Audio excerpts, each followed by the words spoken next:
मुसलमानों को आए दिन मॉब लिंचिंग के नाम पर जो है मारा जा रहा है, कत्ल किया जा रहा है। इस पर कोई भी नेता आकर के खुलकर नहीं बोलता है। यानी मुसलमानों के साथ अत्याचार हो रहा है, हिंदू मुस्लिम की राजनीति हो रही है। मजलिस इत्तेहादुल मुस्लिमीन बैरिस्टर असदुद्दीन ओवैसी ये वो शख्सियत है, ये ऐसी जात करीमा का नाम है। मजलिस इत्तेहादुल मुस्लिमीन बैरिस्टर असदुद्दीन ओवैसी ये वो शख्सियत है, ये ऐसी जात करीमा का नाम है, मैं करीमा ही कहूंगा, कि जिन्होंने सियासत के अंदर ऐसे ऐसे मुद्दे उठाए पार्लियामेंट के अंदर कि मुसलमान पार्लियामेंट मेंबर ऑफ पार्लियामेंट तो बहुत सारे हैं, तकरीबन 25-26 हिंदुस्तान के अंदर लोकसभा के मेंबर मुसलमान हैं जो जीत करके मेंबर ऑफ पार्लियामेंट पे गए हैं। लेकिन इस बंदे के अंदर वो जुर्रत है, वो हिम्मत है कि जो मुसलमानों के हित में और मुसलमानों की आवाज बनकर उभरे हैं।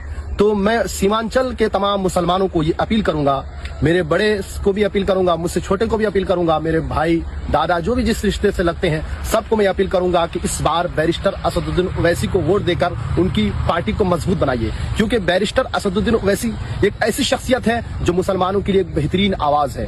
कांग्रेस को हम वोट दिए हैं, 70 सालों से वोट देके आ रहे हैं, कांग्रेस ने आज तक हमारे लिए कोई ऐसा काम नहीं किया जिसको हम याद रखें। और आरजेडी जेडीयू जो भी है, ये गठबंधन पार्टियां, इन सबको हम वोट देकर मजबूत करते हैं। लेकिन याद रखो, जब मुसलमानों के किसी भी इमारत पर किसी बड़ी बड़ी बुनियाद पर जब हमला होता है, इनकी मुंह से एक बोली तक नहीं निकलती, एक आवाज तक नहीं निकलती है। लेकिन कोई भी मुसलमान के खिलाफ कोई भी इन कांग्रेसियों या जेडीयू या फिर मान लीजिए आरजेडी वाले कोई भी आकर के ये नहीं कहता है कि हिंदुस्तान के अंदर हिंदू मुस्लिम सिख ईसाई सबका बराबर का हक है, किसी के साथ अत्याचार न किया जाए, किसी पर जुल्म ना किया जाए। कोई नहीं बोलता। क्यों नहीं बोलता? इसलिए नहीं बोलता है कि उनको सबका वोट चाहिए, उनको हिंदू का भी वोट चाहिए, सिख का भी वोट चाहिए, क्रिश्चियन का भी वोट चाहिए, मुसलमानों का भी वोट चाहिए। वो किसी के लिए नहीं बोलेंगे। तो इसलिए आप हजरात से मुअद्दबाना मुखलसाना गुजारिश है कि इस बार सीमांचल के एरिया में कम से कम जो है बैरिस्टर असदुद्दीन ओवैसी मजलिस इत्तेहादुल मुस्लिमीन इस पार्टी को मजबूत करिए। जब आप इस पार्टी को मजबूत करेंगे तो मुसलमान जब मजबूत होंगे पावर के हिसाब से, तो हम पर कोई जुल्म नहीं करेगा। सिर्फ इसलिए वोट दीजिए कि हमारी इज्जत बची रहे,